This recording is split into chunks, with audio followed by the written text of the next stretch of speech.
Hala, Rina, ibabalik na nga ba sa Kalingap? At Rina, posible nga ba itong ma-e-vlog sa pamumuno ni Kalingap Rab? Ate Melanie, ano kaya ang magiging sagot dito sa sinasabi ng lola niya? Ito ang ating gagawan ngayon ng reaksyon mga Kalingap. Pero bago ang lahat ay isang mapagpalang araw mga Kalingap.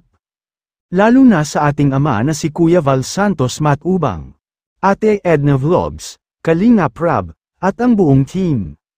Ngayon kasi mga Kalingap ay kapansin-pansin na na-e-vlog nga si Lolo Nestor sa utos ni Kalingap Rab, at makamusta man lang dito ang unang tao na nag-alaga kay Rina. Alam naman natin na si Lolo Nestor pala ang talagang nag-alaga kay Rina mula isinilang ito. Ito ang video clips na magpapatunay mga Kalingap, si Kuya Bobby TV at Juan TV Vlogs kasi ang nag-upload at nag-vlog kay Lolo Nestor kaya sabay-sabay po natin itong panoorin mga Kalingap. May ilang buwan na pala? Sino? Yung apo mo, si Rina. Awan ko na kung ilang buwan na yun, kung ilang ano. Pero nadalaw man sa iyo? Napunta dito pag yun buwan. Ngayon lang Malayo hindi. yun ay sa Batubalano. Oo, Batubalano.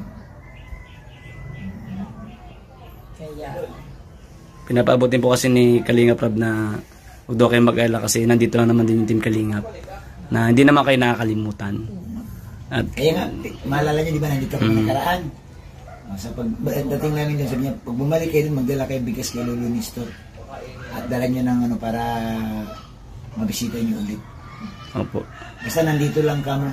Nandito lang si Kalingap Rab sa tabi-tabi lang.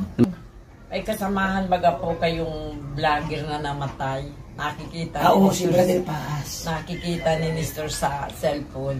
Si Brother. Akala ko nakita niya, pambihira. Kaya kung ito man ay mangyayari mga Kalingap, at ma-e-vlog si Rina.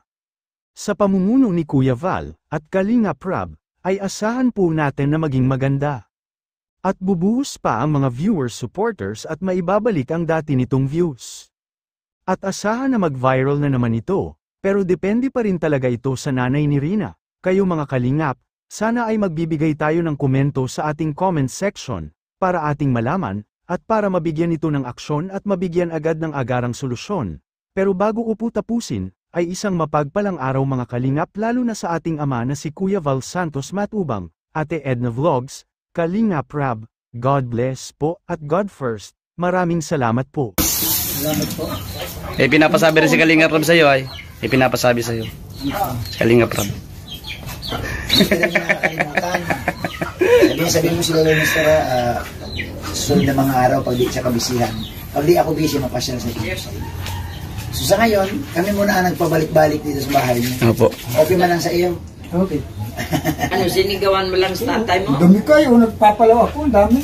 Diyan, sa Pagdudula. Sige po eh. ano yan, sarili mong ano, Hindi hindi. po nakikipag-arawan lang ako, purmilan, 1,000 isa is, sa 1,000. Ang 1,000 nyog, pag na, Palawan mo, sa sa 1,000. 600 ang ano. Kaya naman sa isang araw. Kaya. 1,000, magkano yan? 600? Pwede. Pwede. Laki na libo po kayo isang araw.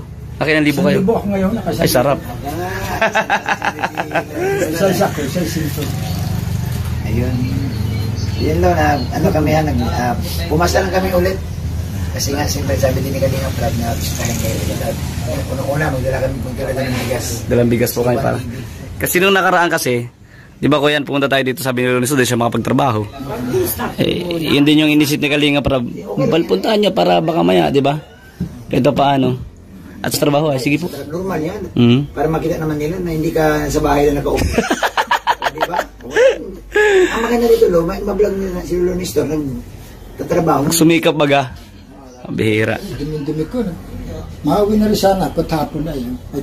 Pinuno ko lang na 1,000 yung pinalawan ko. Eksakto ko lang 1,000. At least, may ito pa ano, may income ng konti-unti. Ayun, hindi ako nakawala ng income na konti ako. Hindi, grabe oh. Pero, ngayon, nakapagpalaw ka na, nakapag-sandain ka na kasi wala ka na binabantayan. Oo, di ba? Kagaya dati, may binabantayan. Hirap umalis. Gusto pati niya, pasyal ng pasyal yun. Ay, kung Hello? walang pira. Ano ang pinagkaiba sa buhay mo ngayon kaysa dati? Ay, marami nag-iba sa buhay ko noon. Noon ay, unang-una, nakapagtrabaho ako. Ay, kung nandito, hindi ako makapagtrabaho. Tuloy mag-aalaga dito ng iba, kundi ako.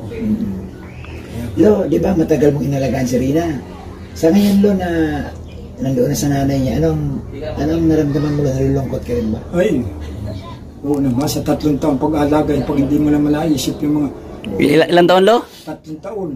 Sabi ni Lola, simula pa ng bata, nasa na. Oo, anong magkasakit yun? 3 taon ako. 3 taon halos na may sakit po. Pero nung wala pa po masyado, hindi pa ano. Ako pa rin nag-aalaga, no? Ako nagpapara sa elementary. Grade 6 na sana yun.